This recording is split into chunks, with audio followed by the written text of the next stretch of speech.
Movie trailers stand as the most unique pieces of content in the world of marketing.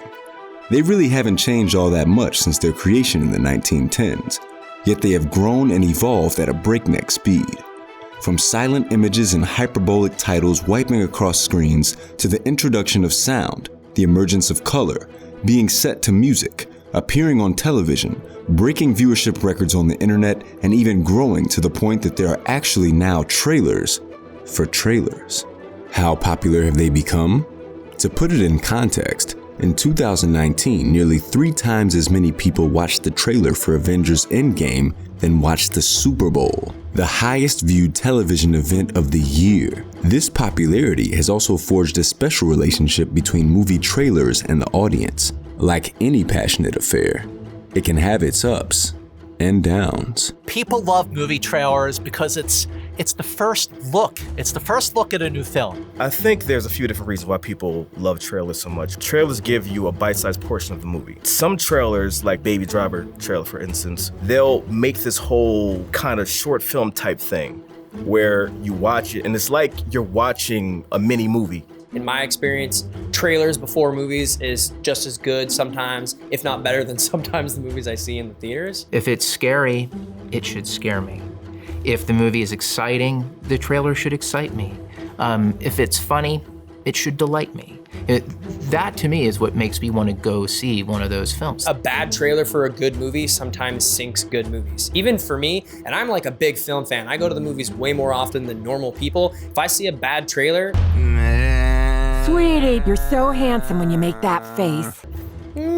A good trailer can really make you feel like you're seeing the movie in kind of a 2 to 3 minute format. You're getting an emotional experience.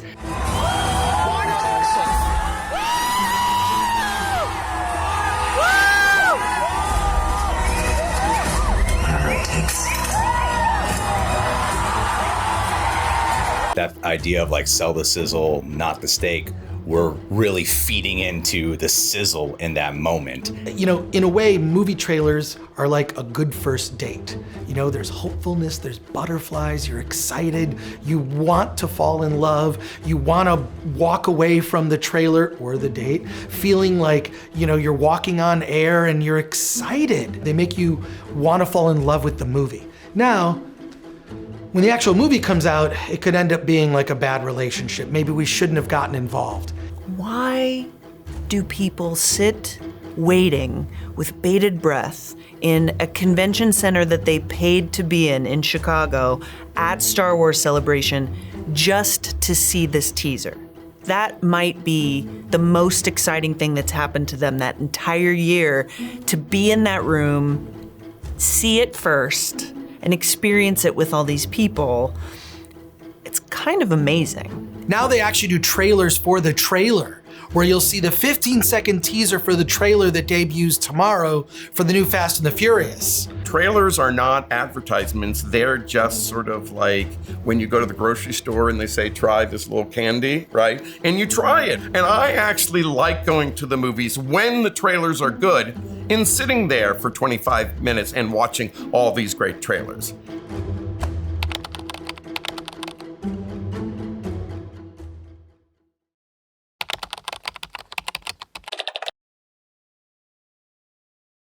So trailers are popular and their relationship with audiences has never been more passionate. But does that relationship translate into actual importance? Does the quality and reception of a trailer actually have a tangible impact on how many people rush out to see your movie, or the opposite, cause them to avoid it? To me, actually, the trailer is everything to sell the movie. Everything. I think a movie trailer influences people's decision on whether or not to see a movie way more than anything else. Venom had terrible reviews from the critics, but I think the audiences really latched onto the trailers with the way they showcased Venom, the symbiote himself in it. So people still went out and watched it. You will eat your face right up your head. You will be this armless, legless, faceless thing, won't you? Rolling down the street like a turd in the wind. It's hard for people to remember now because it's only a few years ago, but back in 2014, Keanu Reeves is not a massive box office star. He'd certainly been a massive box office star and had gone through The Matrix and Speed and really kind of had his heyday. But by 2014, he's on a bit of a cold streak. 1 month before it's scheduled to be released, Lionsgate releases the trailer for John Wick. And all of a sudden, this film, which was on nobody's radar, is now a must-see film and puts Keanu back on track to where he becomes one of the biggest box office stars in the world. People keep asking if I'm back. Yeah, I'm thinking I'm back.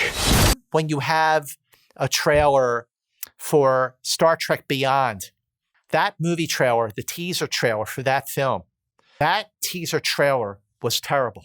I say this as a Star Trek fan. It did nothing to sell the movie, and all it did was create bad buzz. And if a movie trailer starts bad buzz, it is very, very difficult for a film to recover from that kind of bad buzz. And the bad buzz from Star Trek Beyond hurt the film, hurt Star Trek Beyond to the point where it was the lowest grossing of the 3 J.J. Abrams produced Star Trek movies. It's a very good film, but the teaser trailer was awful. It looked like Fast and Furious in space. It had the Beastie Boys music in it. Nothing about that trailer felt like Star Trek. And that was a problem for Star Trek fans. To Scott's point, Star Trek Beyond was hardly the first good movie to be hurt by a poorly received trailer. Consider the 2012 version of the comic book-based character Dredd. This is Mama. Somewhere in this block are 2 judges. That's not good. The movie received a wildly positive response from Comic-Con audiences and a certified fresh 79% positive rating on Rotten Tomatoes. But it suffered from poorly received trailers. We're gonna have to go through them. Rookie, you ready? Yeah. You look ready. The result was a disappointing opening weekend at the box office, taking in just over $6 million and an anemic $13.4 million in its full domestic run. Examples like Dredd and countless others highlight the need for trailers to be good, but also properly packaged. A trailer, for a big movie, for any movie, can have scope that a commercial just isn't going to have. Because it's got a built-in identity dramatically. It's got a built-in visual sense. It's got all of these things going for it that if it's properly packaged will just sit with us and feel like its own experience. When they showed us the trailers, what they do is that they show the producers the trailer just to be nice. But when they showed us the initial teaser, that was the teaser trailer, the Ave Maria trailer.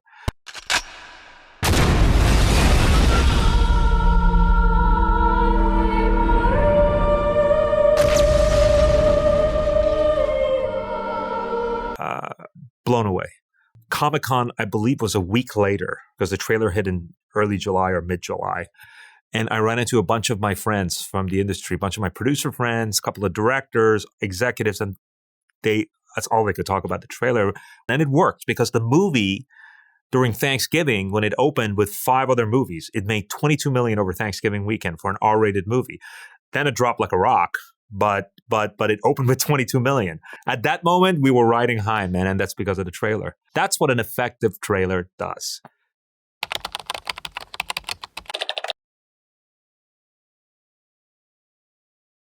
As we look at movie trailers and our sometimes complicated relationship with them, it would probably be helpful if we quickly took a couple of minutes to look at the history of the movie trailer and how we got here. To do so, we actually have to go back over 100 years to 1913. Actually, movie trailers began with a kid who was born in 1890 Sweden named Niles Granlund, who immigrated to the United States when he was 4 years old.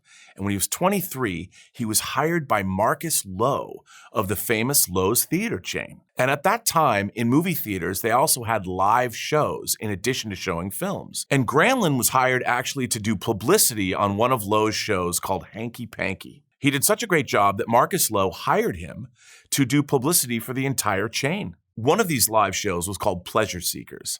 And Granlund had this idea. What if we shot rehearsal footage, we use that footage, and we create a clip, a promotional clip, and we could put it in our movie theaters to play with movies. They played that clip at the end of the film. In other words, that promo piece trailed the movie itself. Hence, to this day, we still think of them as movie trailers. National Screen Service. Chances are you've probably never heard of it, but it's not an exaggeration to say that if you were alive and watching trailers from 1920 to 1960, it's likely that most of them came from the National Screen Service. For decades, they held a practical monopoly on the film trailer industry. Back in the dawn of the film industry a century ago, there really was no coordinated infrastructure for the marketing and promotion of the studio's films. And in 1919, a man named Herman Robbins created the National Screen Service. His model was actually pretty simple. He was taking stills from the studios, from upcoming movies that they were going to be releasing, and cutting them together and putting in wipes and creating trailers, then taking those trailers and actually selling them to the theaters as a means to promote their upcoming releases. And the crazy part is, the studios were totally on board with this. They were actually fine with it because it was promoting their films. And NSS, the National Screen Service, essentially carried this on almost as a monopoly until the 60s. Now, today, all of that's been flipped around and the studios are totally in charge of their marketing. They're totally in charge of their trailers. But for a long time, they outsourced this to the National Screen Service. Now, this monopoly that National Screen Service had really carried over for decades until about the 1960s, when the auteur filmmakers started to kind of come into power, and they started to actually cut their own trailers. And so you had people like Stanley Kubrick making a trailer for Dr. Strangelove. Dr. Strangelove. Or How I Learned to Stop Worrying and Love the Bomb. You would have things that really National Screen Service couldn't do. A great example of which is the Alfred Hitchcock trailer for Psycho. When it comes to the groundbreaking, trailblazing movie trailers that are also among the very best trailers of all time, the number one trailer has to be Alfred Hitchcock's Psycho. I'm sure a lot of people are going to say this, but it's true. First of all, the trailer for Psycho was 6 minutes long. Second of all, you have the director of Psycho, the master of suspense himself, Alfred Hitchcock, giving you a tour of all the sets in Psycho. He takes you through the Bates Motel. He takes you through the front office. He takes you through the room. He takes you into the bathroom. He's giving you a tour of the set, which is basically on the Universal Studios lot. And the imprint of her figure on the bed where she used to lay. I think some of her clothes are still in this wardrobe. That 6-minute trailer where Alfred Hitchcock walks you through the entire set of Psycho with the sort of like playful music behind it. Let's go inside.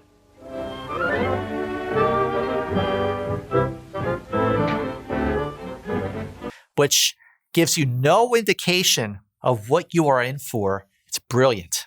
Alfred Hitchcock's Psycho wasn't the first trailer to have this format of a hosted trailer. The first trailer to do that was also the very first trailer to have spoken sound in Al Jolson's The Jazz Singer. With the introduction of sound, you got something called the Master of Ceremonies trailer, which would involve an actor or a spokesperson being filmed in front of a curtain or on a stage and basically pitching to the audience the film that they were about to see, or the film they would come back to the cinema to see. But don't forget, at this theater, Al Jolson in The Jazz Singer. Good night. Most famously with John Miljan in the trailer for Al Jolson's The Jazz Singer, where he comes out of a curtain and gives this kind of long, slightly rambling speech to the audience explaining why they should come back and see The Jazz Singer at that theater. I am privileged to say a few words to you in this most modern and novel manner.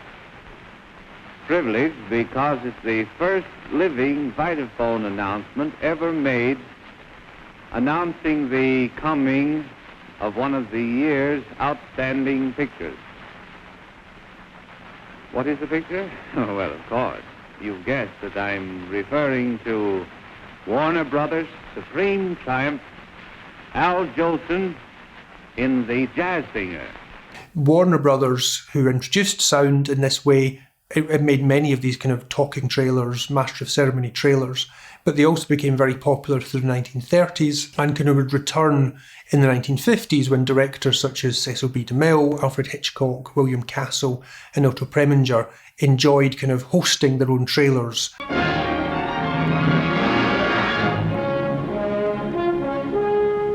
Cleopatra is a magic name, a symbol of romance and love, of power and passion and intrigue.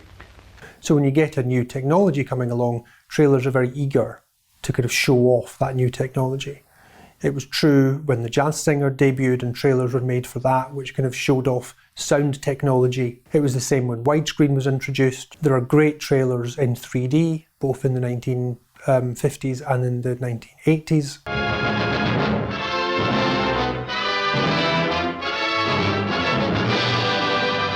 All of these operate on the principle that the trailer can give you a sense of what the new technology can do.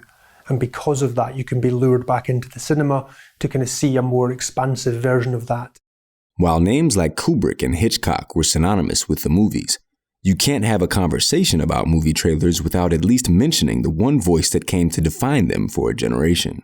Don LaFontaine, the inner world guy, became synonymous with movie trailers for decades. With over 5,000 trailers to his credit, you'd be hard-pressed to think of many big trailers from the 70s, 80s, or 90s that didn't have his incredible booming voice. In a world without gas. In a world that's powered by violence. On the streets where the violent have power. Once, he was programmed to destroy the future. You don't know what it's like to try to kill one of these things. In a world where professional sports had sunk to a new low. From the sewers of Gotham, a new villain emerges. The story of a warrior. The woman he loved. A daring outlaw. For the longest time, we had the voice that said, "in a world," and it became overused. And it was such a cliche. It had existed for so long that finally somebody broke free of it and those trailers became successful. So everybody just did that. Again, you get a lot of very big voiceover work in that time. It's largely about the cliche of the big booming voice, kind of saying, coming soon, in a world. There's a period across the 80s and 90s where that's just the form of trailer. You expect all trailers to kind of look like that and to sound like that. Warner Brothers presents Arnold Schwarzenegger, Eraser. And it becomes so well known that it becomes a cliche. And like many cliches of the time, that means that trailers inevitably stop doing it at some point because they're aware that it's something they can be kind of ridiculed for. But I do think they'll respond to it again in the future. It'll just be a new trend then.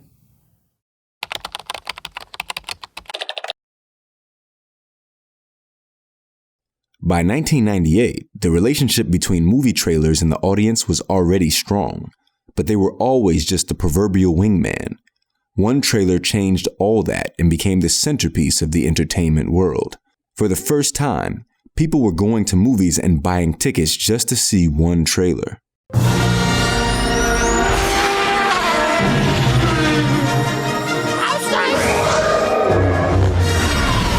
Phantom Menace was the first time trailers became the main attraction. Star Wars, the Episode 1, The Phantom Menace, might be one of my all-time favorite trailers. It really just sort of spurred the imagination, and it also gave you some moments too. I mean, Anakin Skywalker meeting Obi-Wan Kenobi for the first time. Anakin Skywalker, meet Obi-Wan Kenobi.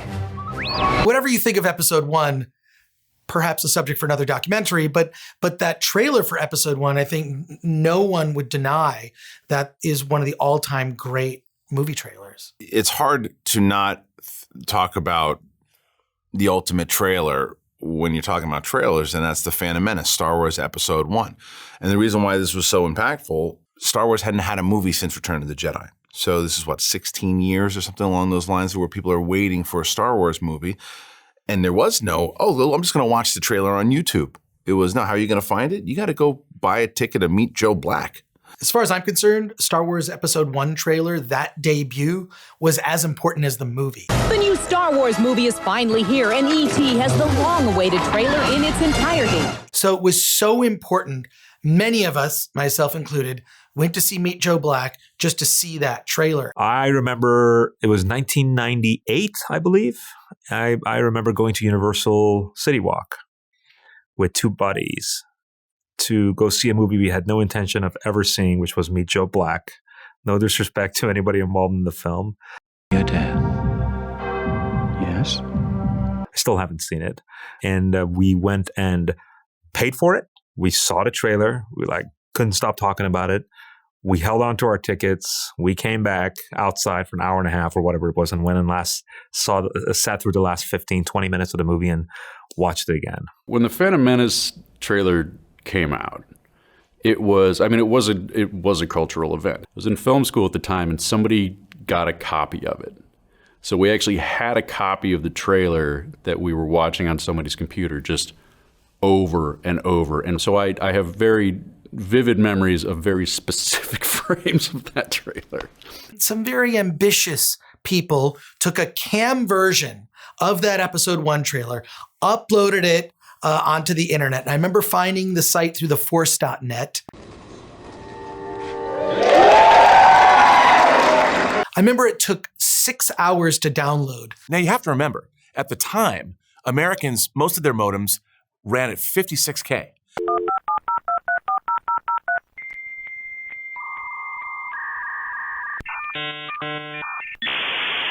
So if you were going to try and download a minute-long cat video from the internet, it would take 4 hours. Not only were people going to the movies and paying to see a trailer and leaving, but then they were also going home and they were tying up their phone lines 6 hours, 8 hours, 12 hours just to download a trailer. What ended up happening is Apple actually approached Lucasfilm after that happened and said, we think we can help you with this. We think we can fix this for you. So they added to iTunes a way to download trailers. They actually added a movie trailer section for Apple.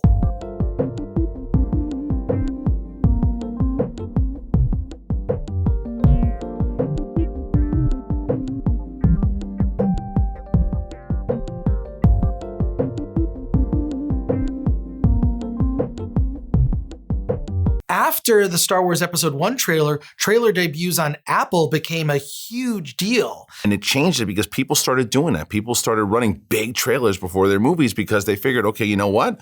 Meet Joe Black made a lot of money because of that particular movie. So Star Wars took that marketing of putting the trailers before other movies that would boost business and get people into the theaters. And more theaters obviously wanted to show the Star Wars trailer.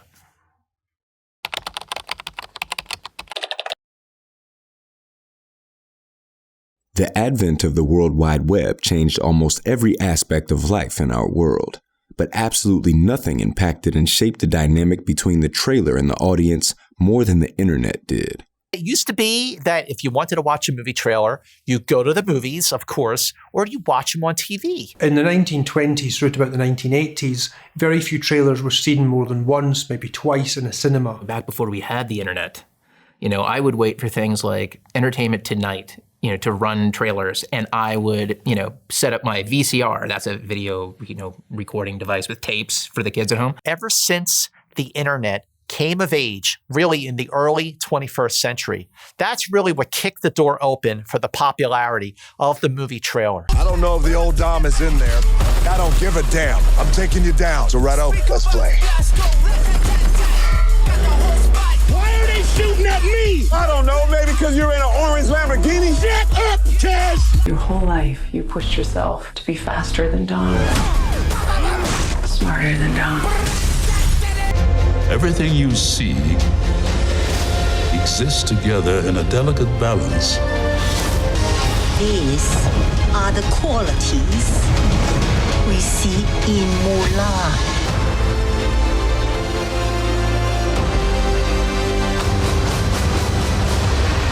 Flow 2, yo, Flow 2, yo, Flow 2, yo,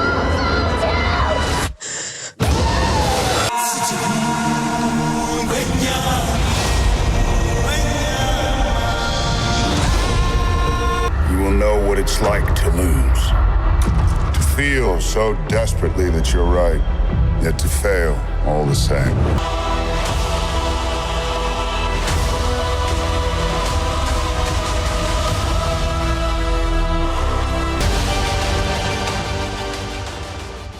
I think the third big element of trailer history has been the shift to online. And that's online in terms of trailers being made available. We're going to the internet. And the discussion that now happens around trailers. Trailers have become its own thing. And trailers, when they come out, people subscribe to channels on YouTube that give you the updates, and you want to see because you want to know now if you're going to spend your hard-earned dollars to go see this in the theater. You don't have to go to the theater anymore. It's right there. While you're working, this trailer just dropped. Let me see if I like that. And it's like just watching a video of a guy getting kicked in the nuts. These folks are from Aspect, one of the oldest and most celebrated creative houses and trailer companies in the business. Agency of the Year, Aspect! They've worked on campaigns like Christopher Nolan's Tenet, Black Widow, Shazam, Aquaman, Deadpool, Mad Max Fury Road, and many others. And for them, the internet didn't just change the way we watch trailers. It also fundamentally changed the way they had to make them. I think it's a direct correlation between smartphone use and trailer consumption, because on the one hand, we sort of lament the fact that most people don't watch trailers in theaters anymore, and that's what they're meant for. And we're all movie buffs, so we all create trailers with the theatrical experience in mind. But they're really tailor-made for phones. I mean, you turn your phone sideways, like you said, you have a widescreen view, and people love watching all kinds of videos, but these are like finely crafted over months and months. You're getting real-time feedback. So I think what's happening on the studio side more often is the campaign strategy is evolving as that real-time feedback is coming in. I mean, you saw that with Sonic, when the first trailer came out and everybody had a reaction to its teeth, and, the studio decided to go back in and revise the look of the character. Where am I? What year is it? Is The Rock president? Gift shop was cool, though.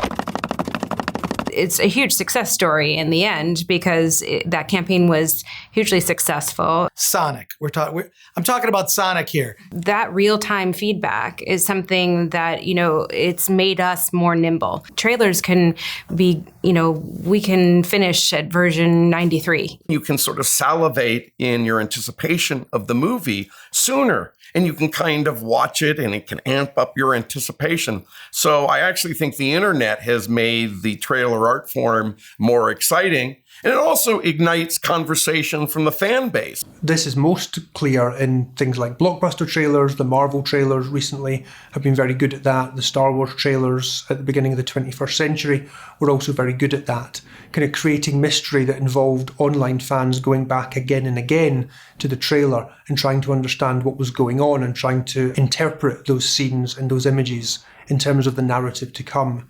But there's one thing missing. They're not together to see them. Watching a movie with people and watching trailers with people in that theater really changes the experience.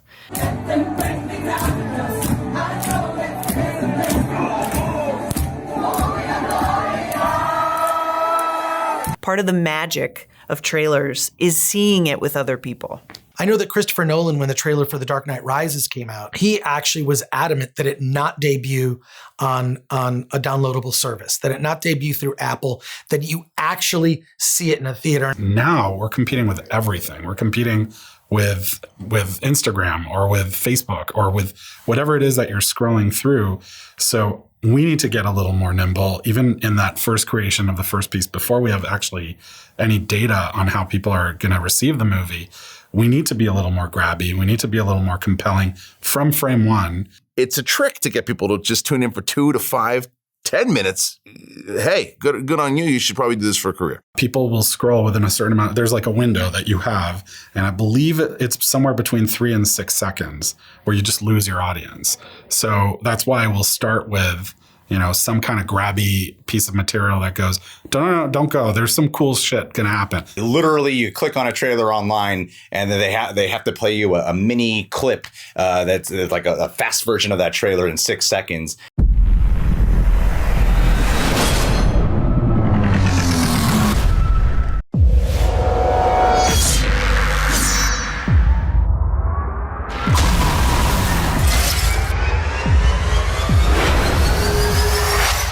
what we've seen a lot of movement towards is trailers that just start more interesting. So you don't need that little teaser before the trailer starts. You just make it compelling from the get-go, and then people stick around. So that's the next evolution that is already happening, and you'll see a lot less trailers doing that little teaser. The internet changed the game for the movie trailer. Nothing changed the landscape for the movie trailer more than the World Wide Web.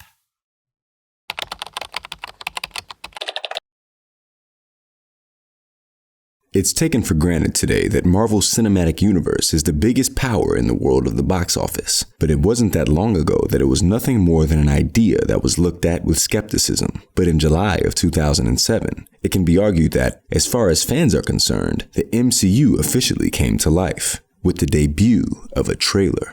Trailer debuts at San Diego Comic-Con in Hall H are like a rock concert.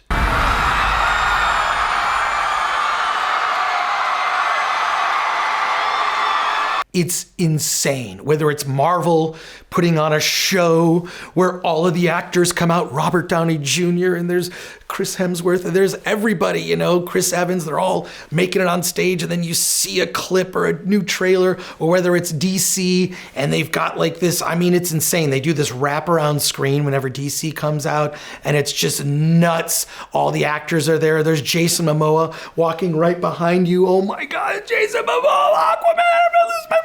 It makes sense that you're Aquaman because everyone is super wet right now. But one of the most amazing trailer debuts has to be when the original Iron Man trailer came out. There were three things going on with the first Iron Man, which opened in May of 2008.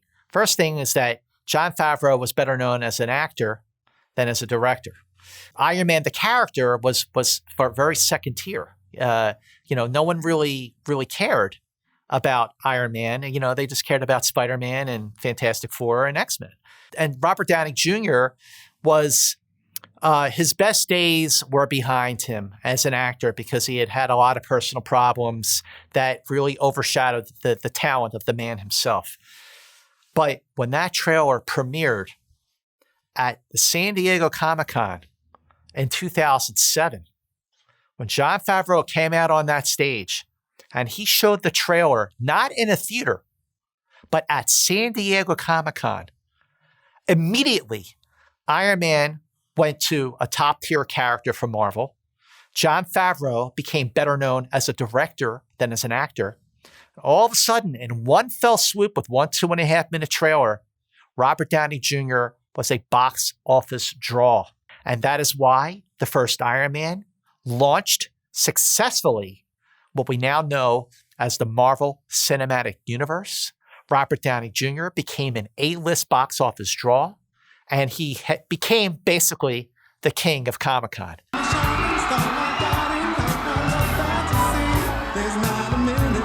That was what one trailer did. That's what a good trailer can do.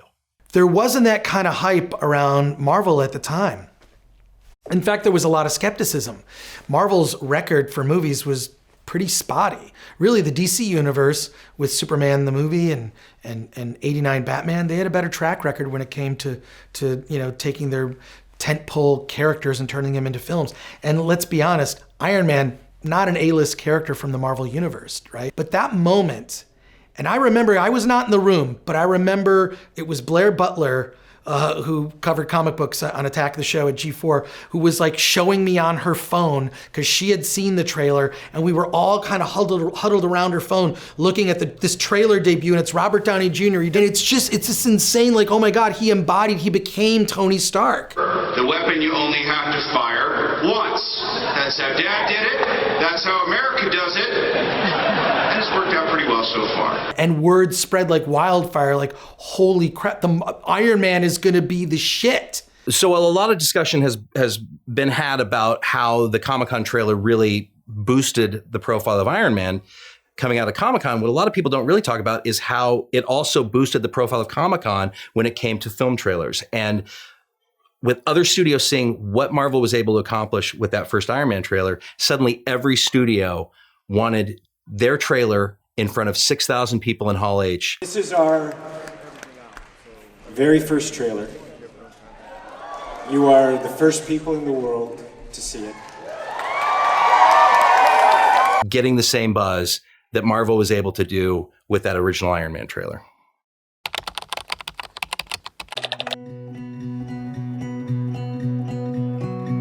Almost nothing illustrates the relationship between fans and trailers like the emergence of the trailer reaction. The idea of trailer reactions is simple.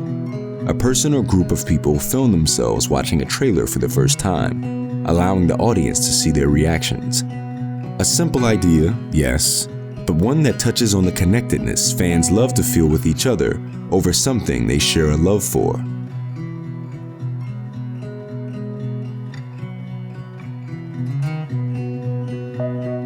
So, the final trailer for Star Wars 9: The Rise of Skywalker came out, and I happen to be here in the Vatican. Oh, that looks good! Lara Croft! Oh, this is so cool! Oh, the Tantive! I believe that the reason movie trailers are so popular is because it begins a conversation. It's why trailer reaction videos are so popular, right? It's not just about the trailer, it's about what your reaction to the trailer is. One of the main reasons people love watching trailer reactions is because when you see a trailer and you get excited, you kind of want to see other people's reaction to that too, and whether they felt the same excitement. And you kind of want to experience that with them. America Civil War, PG-13. Get tickets now.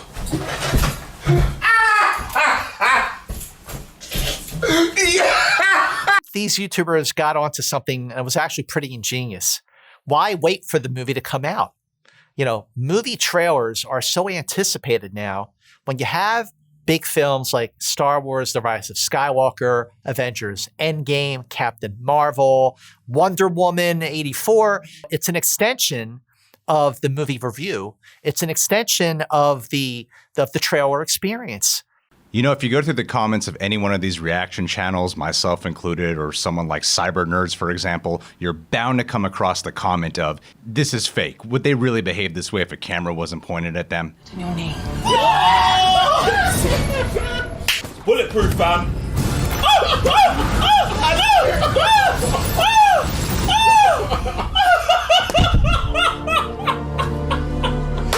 People don't behave that way when they see a trailer.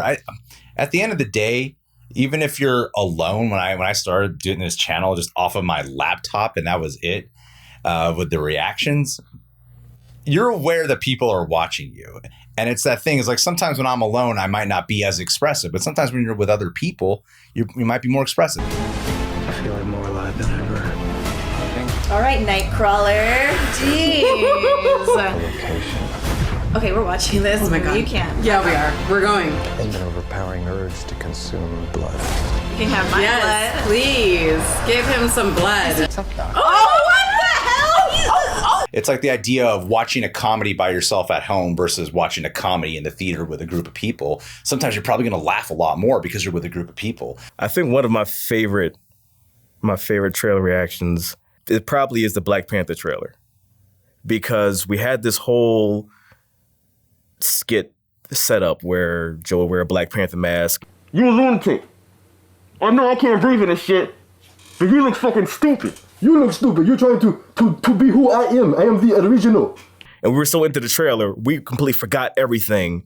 And we just went with it and we were vibing to the music. And then that ended up leading us on a whole nother rant about it. And we ended up running the trailer back and watching it again. My son, it is your time. My mother. We were so blown away by what happened in the trailer that we didn't expect. We got locked in that moment and then we just started ranting for like 10 minutes. The rest of the world. You gonna see the outfits, you gonna see them snap, you gonna pass the hell out. Like this was a great trailer, man. It is amazing. And they synced things up to the music, and the music was just, oh my God, the music was amazing, yo. Can you, my friend, imagine the fight scenes? Whenever they try to hit him, he's very, very elusive. He jumps on cars, you shoot, he moves. This thing is going to be amazing. You got one African driver in the Uber, and now you think you can speak. Shut the hell up, man. I got to shout out a guy named, I think his name is the Eric Butts. He did a reaction for The Rise of Skywalker. And he got a lot of hate on it at first. He got criticized quite popularly. I forget some influencer or something, ridiculed him online. And then people like Mark Hamill came to his defense, and he's like crying the entire trailer. He just kept weeping so like uncontrollably. This is your fight. Yes, it is. Oh, what's right, Kyle? No fucking way.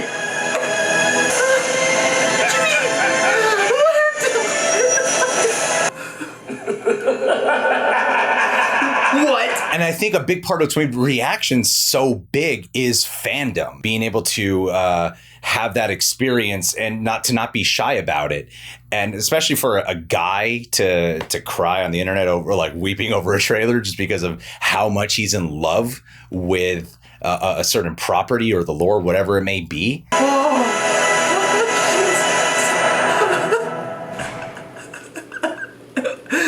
Yes.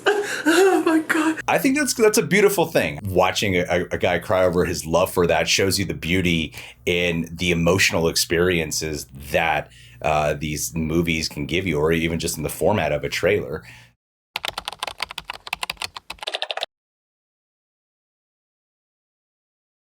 Despite this relationship between trailers and fans, there still remains, after 100 years, an air of mystery to it.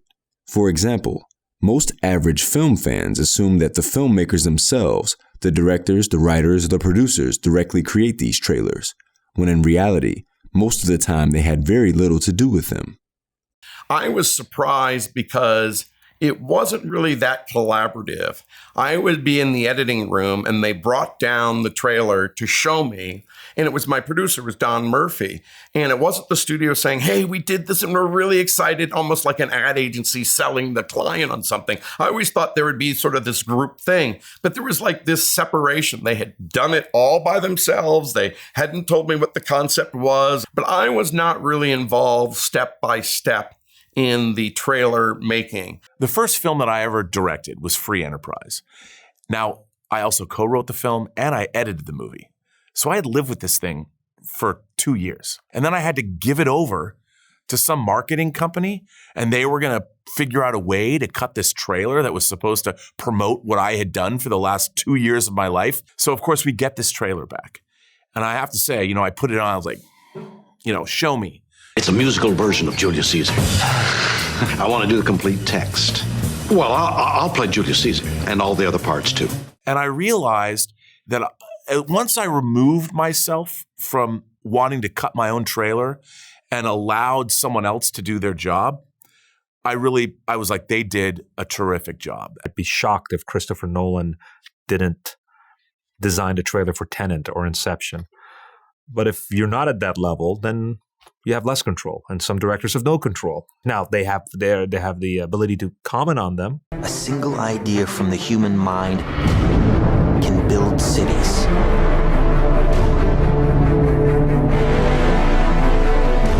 An idea can transform the world.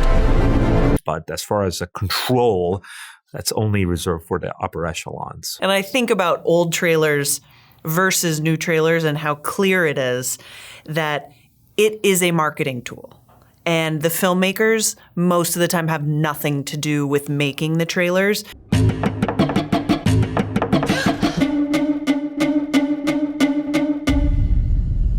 He has pictures of you in his luggage. What were you doing in their luggage?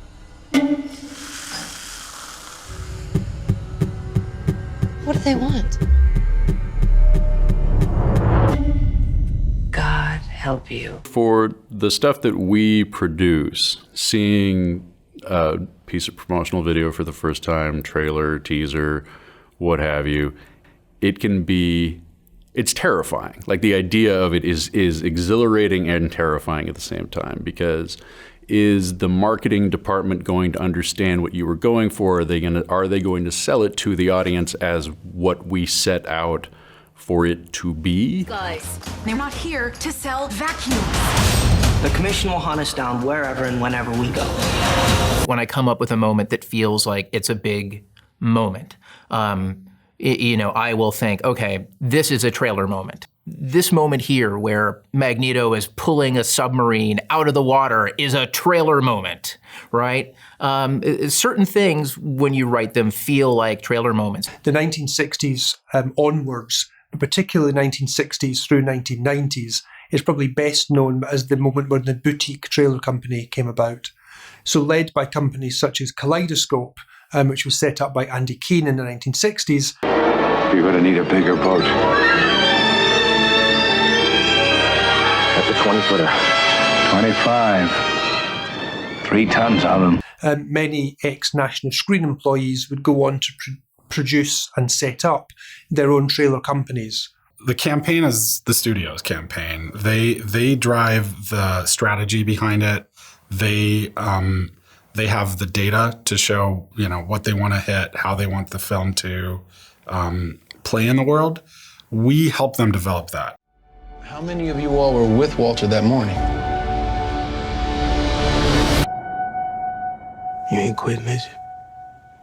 No, sir. We will work hand in hand with the executive that's in charge of the campaign within the studio to develop the trailer that works within the broader campaign. Often some trailer companies do what's known as Frankensteining, where they'll produce a range of different trailers, sometimes across trailer companies, and in film studios will take the best bits of different trailers and try and kind of assemble them into a kind of master trailer that produces all the best bits. Yes, sometimes due to testing or due to whatever the studio decides, whatever strategy they decide on, they do have to say, hey, Agency X, please take Agency Y's trailer and have it make a baby with yours. For the most part, most studios try and be very respectful because they understand that we put our blood, sweat, and tears into these things.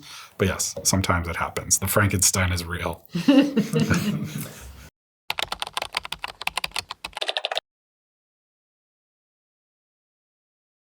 Music is at the heart of any romance. From what's playing during a candlelit dinner, a boombox outside our window, or the song at your wedding. The same is true of the trailer-audience relationship. The right song, at the right moment, used the right way, can create a lasting impression and memorable moment that can connect the viewer with the trailer they're watching. Now I notice trailers themselves really play into people's nostalgia. For example, the countless trailers that will take some really cool, badass, somber cover of a song from their childhood. No colors anymore. I want them to turn black. What ends up happening through that experience is we like those songs that are playing into our nostalgia factor. So it is a bit of a manipulative format. And so this association with seeing the footage that we're looking at with a cover of a song that we love, that really hones in on manipulating its audiences. One of the biggest things that I love about trailers is the music. When the music is synced to the action that's happening on the screen, when things are cut to the beat, I love it. The other team. The old days. Valkyrie!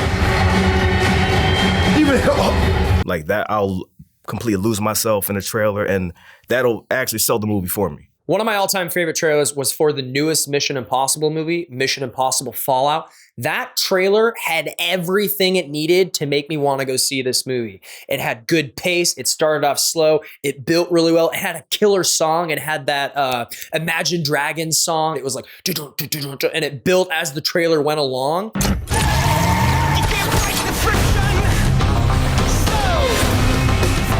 It introduced you to some of the older characters. It showed you the villain. It showed you the new villain. And so it gives you a little bit of context to what it's all about. And then all of a sudden, the music drops and bam, the action hits. And there's cars running into each other and helicopters falling out of the sky and Tom Cruise jumping and leaping off of buildings, all cut really well together with music. Music, I think, is the most evolutionary form of it now, especially in the last 5 to 10 years. So much customization, so many different original tracks that we're making either in-house or with libraries, and that wasn't really even possible 10 years ago. When I first started to cut a trailer, the first thing I'm going to look for is music. How lucky am I that music isn't just a part of trailers, it's the heart of the trailer. For me, a musical piece is crucial to a trailer because you only have around 2 to 3 minutes, depending on the trailer, to tell your story. Music takes you through it. My trailers that my editor brilliantly puts together leading to the event is very much based off of trailers in films because it's who's in it, who are the main characters, what's the big event, what's the drama behind it, and it's a musical piece that takes you through the entire thing. This kid couldn't be more ready to take that belt from Kalinowski. Our time is coming. It's destiny. When you write the book, when you write the history of the Schmodown, save a big chapter for the dungeon. Who's my hero? Who's my villain? How do they come together? And what is the story being told? And that's absolutely what I've done with the movie Trivia Schmodown. Sometimes you see like a good trailer, but there's like a weird song that like doesn't fit right. Like that Terminator trailer. There was that silly I'm Going Hunting song. I'm going hunting.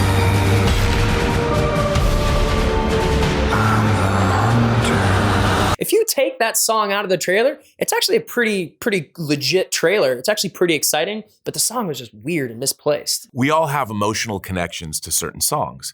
A guitar riff, a line of dialogue, something that gets us amped.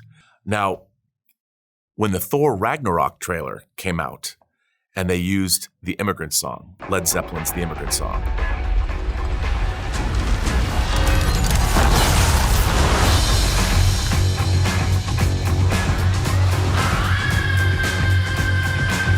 I lost my shit the first time I heard that. That was amazing because, oh my God, the fact that somebody thought, you know what?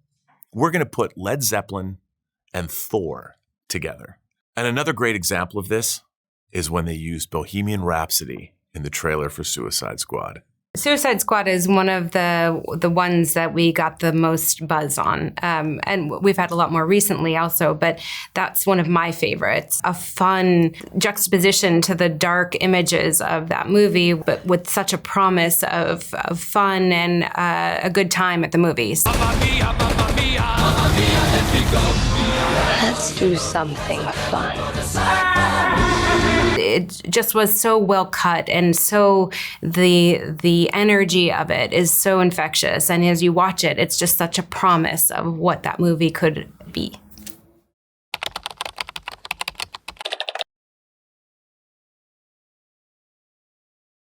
No relationship is perfect. Everyone has its bumps and issues along the way that can make the relationship, let's say, complicated sometimes. You just said that you want me to help you do the dishes. I want you to want to do the dishes. Why would I want to do dishes? The relationship between trailers and the audience is no different. The problem I see in some trailers is when they give too much away. The worst thing a trailer could do is give away too much. The number one thing that we get thrown in our face is like, why do you do that? The first time someone finds out that we make trailers, they're like, why do you put out the whole story in there? Why do you put everything? It's a thing we deal with. Anybody that complains that trailers give too much away has never seen an old trailer. Because back before trailers were really sophisticated and they were done by marketing departments and everybody was very concerned about them, they were just sort of like cut together and released. It didn't seem like there's a lot of care taken in old trailers, and they definitely give away the whole movie without caring at all. This is a discussion that's gone back over 100 years. There's trade press reports in 1917 that there are too many trailers in cinemas and that they're giving too much away. So this isn't really a new debate. I always talk about the fact that if you watch the trailer for Casablanca, it reveals the ending of the film. But that didn't stop anyone going to see Casablanca or becoming this cult classic and one of these kind of classics of the Hollywood cinema. I've seen all the Rocky movie trailers for Rocky 1 through 5. They show you the entire movie there, except, the first Rocky movie, they show you parts of the fight. And the other Rocky movies show you like literally every single thing that happens in there. They were only shown in theaters. Old trailers didn't go online. They didn't have any other life besides a movie theater. And they're kind of counting on you just sitting in a theater, seeing a movie once, and therefore seeing the trailer only once. Don't push it, I'll give you a war you won't believe. Trailers now exist in this multimedia world where clips, trailers, teasers all compete for people's attention. I think because of that, the trailer is now part of a very different media landscape. And because of that, it's often seen as revealing too much. What are you John!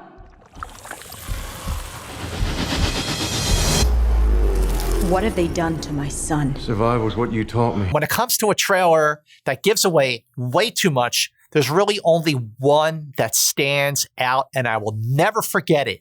That is the trailer for Castaway. So here's Tom Hanks, and he gets stuck on a deserted island for 4 years, okay? What makes Castaway the worst trailer of all time is that it shows Tom Hanks getting off the island.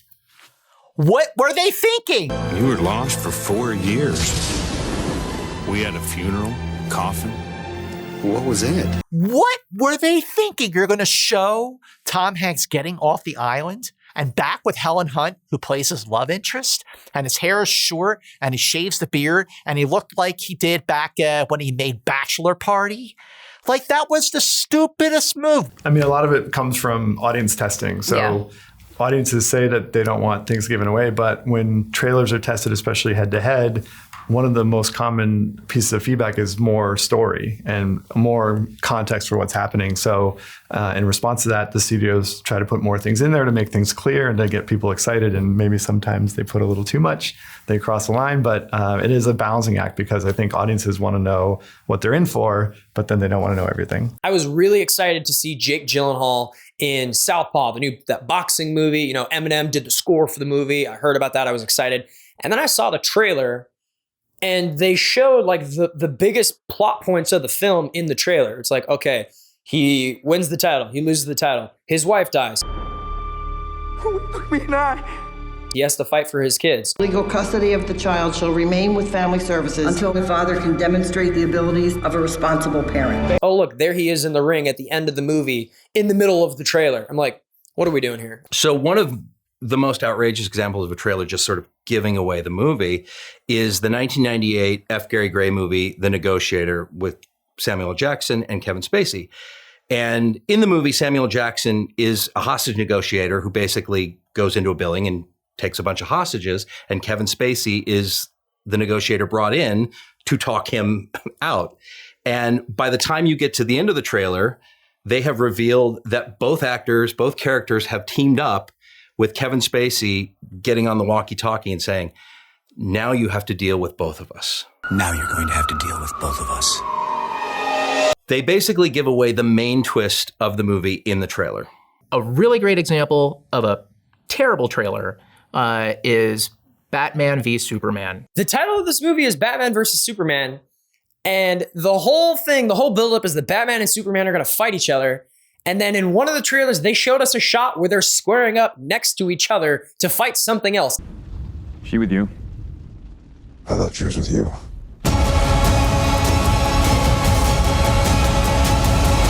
And then they show us Doomsday. They show us the big baddie. So they kind of ruined the whole ending. I think it still holds enough back. I mean, yeah, showing Doomsday was kind of overkill.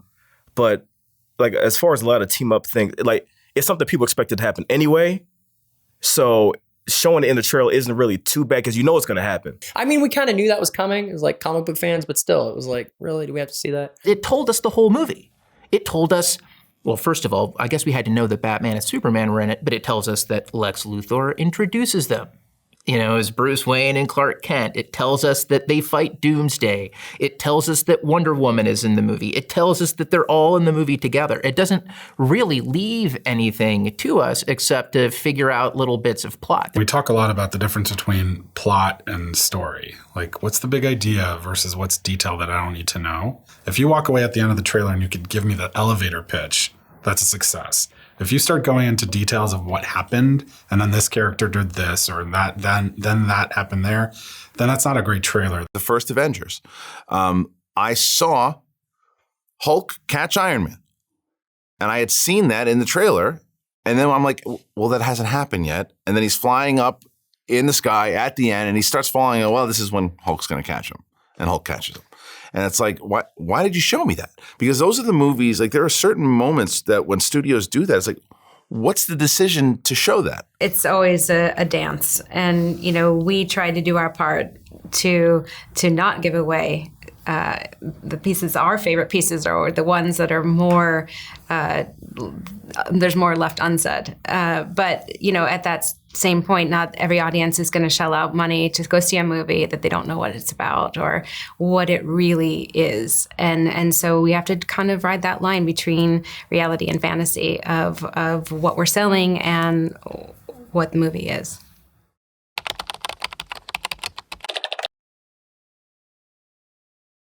The nightmare scenario of any online date is showing up to the restaurant only to find that your date either doesn't actually look anything like they do in their profile picture, or their personalities aren't anything like the way they describe themselves.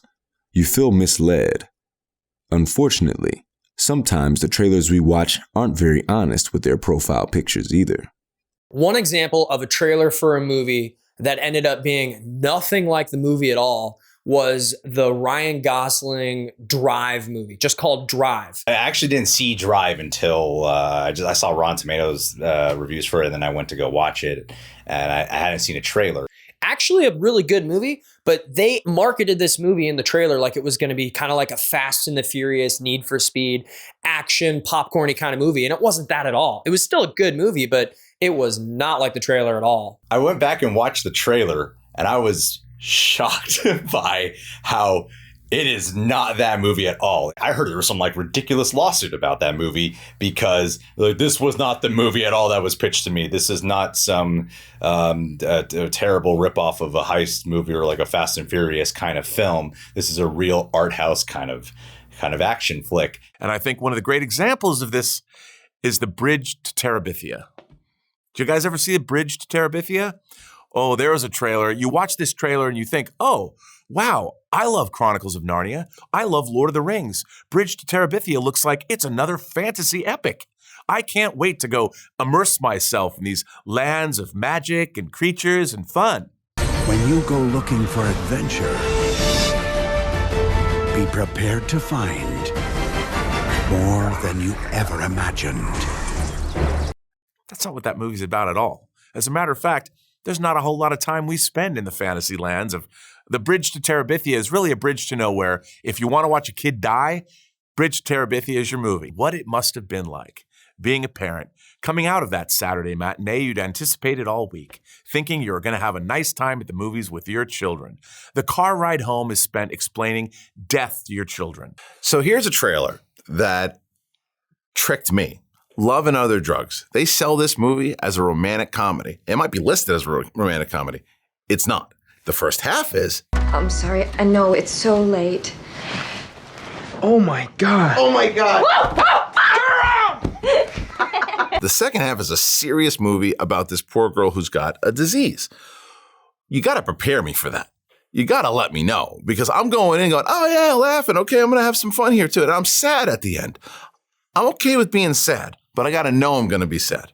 Here's a famous story, and I hope you put this in the documentary. Sam Raimi is making the first Spider-Man movie with Tobey Maguire, and his budget for special effects is anemic. Sam Raimi, being the creative director that he is able to just barely pull this movie off with the anemic budget he has.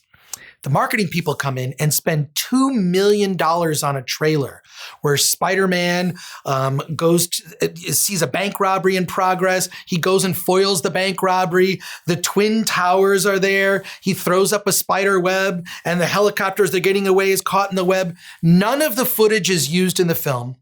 Between the making of that trailer and the debut of Spider-Man, the first one, 9/11 happened. It was $2 million taken that he could have used for special effects. Trailers trick audiences now, and they put stuff in there that's super cool that's not in the movie. I started noticing fake footage in trailers, and it started with Marvel. I think other people do it too, but primarily Marvel, and they've done it even before Infinity War. Audiences feel really cheated because they have plenty of time between a teaser, trailer number 1, trailer number 2, and trailer number 3 to memorize every single thing that they've seen, to talk about it in their reaction videos, to get excited, to trade it back and forth with other fans. Most recently, with the Avengers films that Marvel have been producing, they've been producing trailers which are deliberately misleading the audience by taking elements out in the trailer and starting to create a lot of kind of online buzz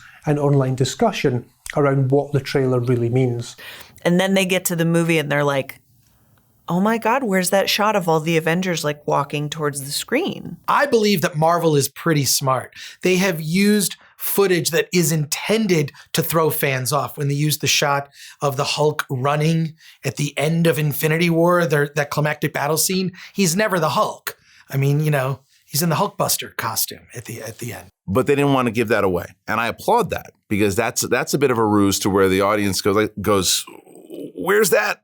Oh, I see what you did there. You can do whatever you want for the sake of having a trailer out, and you're misleading the audience, but you're doing it for a reason. Now, people can't watch the trailer and predict exactly what's going to happen in the movie. While I think that allows for there to be some surprise in the actual film, ultimately it's like, yeah, guys, you really should just be pulling from the final product. They did the same thing for when they didn't want to announce that Spider-Man was going to be in Civil War. And at the end of this shot where they're all standing there, Spider-Man's not in the shot, but he's in the movie. To me, I like that stuff. I like when they maneuver around, because they're trying to not spoil you. They don't want you to they don't want to give away details of parts of the movie that you're going to be excited about watching in the theater.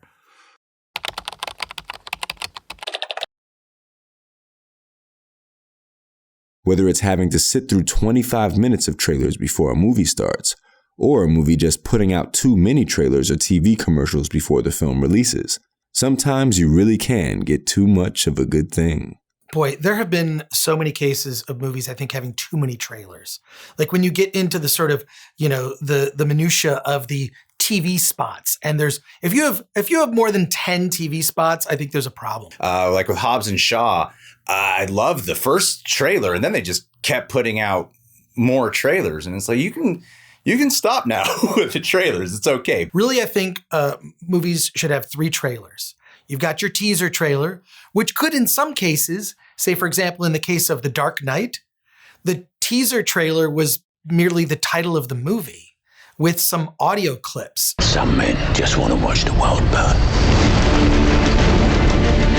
But I really believe there should be a teaser trailer, a full trailer, which gives you a glimpse of the story, and a final trailer. The fact that nowadays I can't go to the movies without seeing 20 minutes, sometimes 25 minutes of trailer it's a disaster. It's too much. They've gone too far. In our modern world, we're so inundated with imagery all the time that the extended trailer experience just feels exhausting. I remember when I was younger, you'd see like 4 trailers, 10 minutes, boom, right into the movie. Perfect amount of time. Now sometimes you see 10, 12 trailers before a movie, and then all of a sudden you're looking at your watch and it's like 30 minutes has gone by. My movie was supposed to start at 7:30 and it's 8 p.m.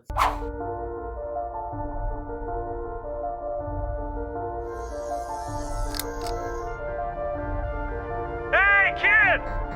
Wake up! Ralph, what is wrong with you?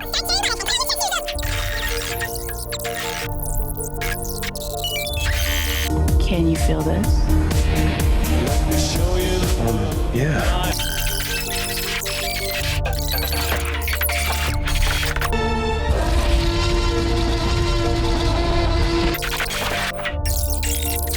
Whoever finds the victim wins the grand prize, the keys to the Stingray. Just the keys? No, Ryan, the whole car.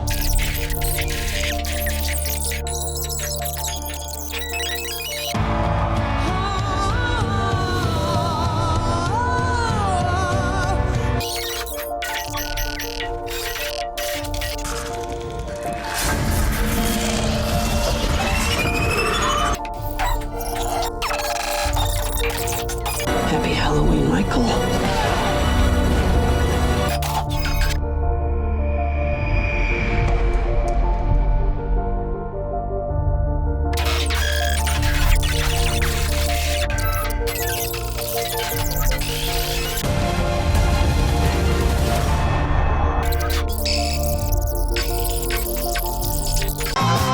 America first. America first. America first. If I would have known this was a planned meeting, I wouldn't have taken this mother.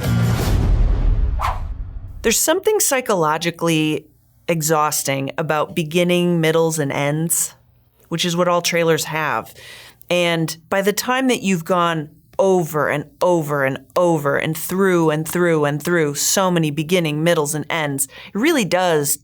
It's taxing. As far as if 25 minutes of trailers is too much, I would say no, but I'm biased. Because ever since I started doing reactions, I avoid those now because I don't want to ruin it for myself because when we watch it, we want that to be a fresh experience. But before I did reactions, I always loved the previews.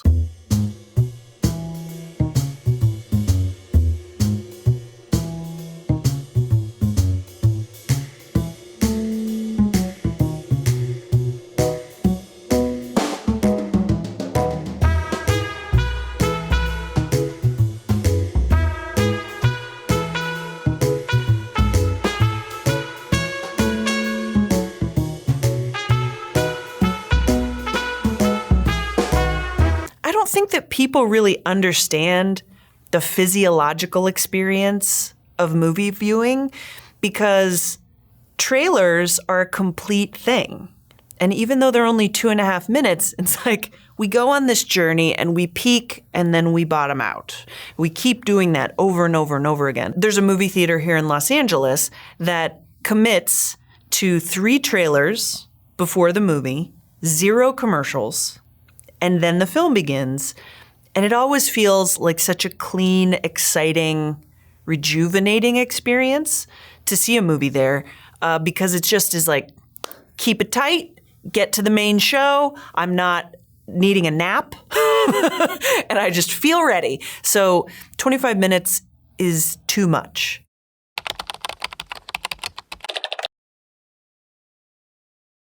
So yes, our relationship with trailers isn't perfect, and it can sometimes be a complicated one. But even through the imperfections, the relationship remains deep and strong.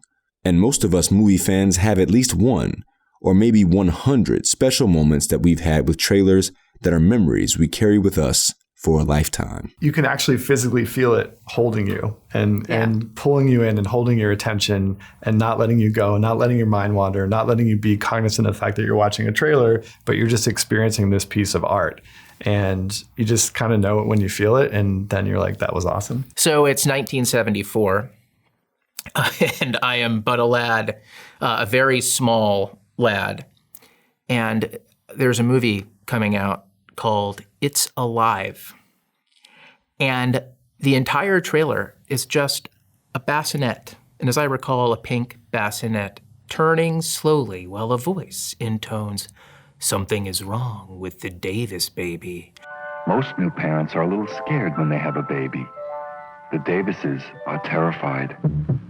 You see, there's only one thing wrong with the Davis baby. It's alive. And when it finishes coming around, there's like this awful little clawed hand. And I guarantee you, every single time, without fail, I ran screaming from the family room until it got to the point where I would see the bassinet pop up on the television screen and I would run. There's nothing better in life than when a movie lives up to the promise that the trailer has made to you. And in the case of my favorite trailer, Star Trek II, The Wrath of Khan, that was the case. And when I saw that trailer in the beginning, with this starfield coming up and this voiceover, beyond the darkness, beyond the human evolution, is Khan, a genetically superior tyrant. Exiled to a barren planet, banished by a starship commander he is destined to destroy. I lost my shit. Like, I didn't know that trailer was coming because back then you never knew. There was no internet. You didn't know what trailers were going to play. And that trailer, man, as a lifelong Star Trek fan, let me tell you. And right after that voiceover's over, they cut to Ricardo Montalban giving his speech about, I'll chase him round the moons of Nibia. If I could have jumped up out of my chair and screamed to the holy heavens or whatever, I would have. But I was in a movie theater, so you don't do that. But my God, and I'm thinking to myself, if only this movie lives up to this trailer. The trailer for Star Trek II, it promised a terrific Star Trek movie, and it delivered. Moonlight Mile actually is one of my favorite trailers ever, and I have never forgotten it. This is a movie with Susan Sarandon and Dustin Hoffman and Jake Gyllenhaal, like a very young, delicious Jake Gyllenhaal. And this trailer is all about the song. So the trailer itself is telling you that the movie is about a grieving family and they're doing the best that they can, and everybody has all these different ways of dealing with death. But about halfway through the trailer, Elton John starts playing underneath all these images, right? And by the time that you reach the climax in the trailer, he's singing "Someone Save My Life Tonight."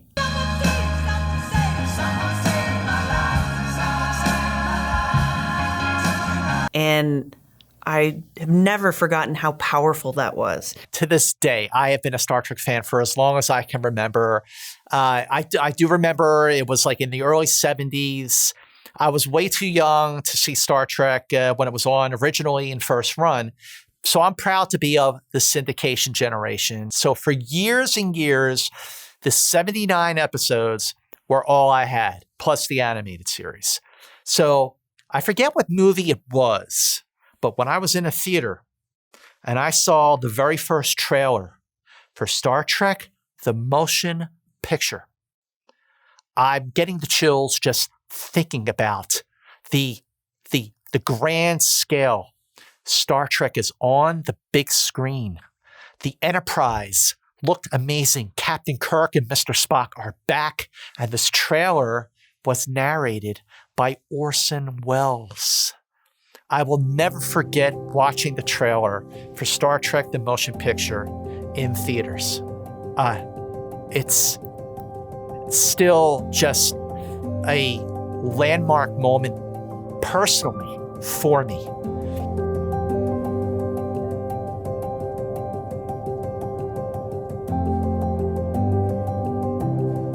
At some level, trailers utilize the same basic technologies that they always have. They require editing, they require the selection of clips, they might require titles. Sometimes these days they still have voiceovers, although that has fallen out of use recently. So the basic kind of production techniques of a trailer are perhaps not much different. The movie trailer is now well over 100 years old, and in many senses it's exactly the same as it was in sort of the 1910s when it debuted. Its role is to convince an audience to come back into the cinema the following week or the following month to see a particular film. In that sense, its role and its purpose will never shift. It's really, what does that piece make me feel? Yeah. If you have drawn me in and made me feel something in 2 minutes and 30 seconds, that whatever, you can make me feel angry or happy or just excited to see it or just anything. If you make me feel something in general, that is what's going to draw me to finish watching the trailer first and then perhaps going to see the movie.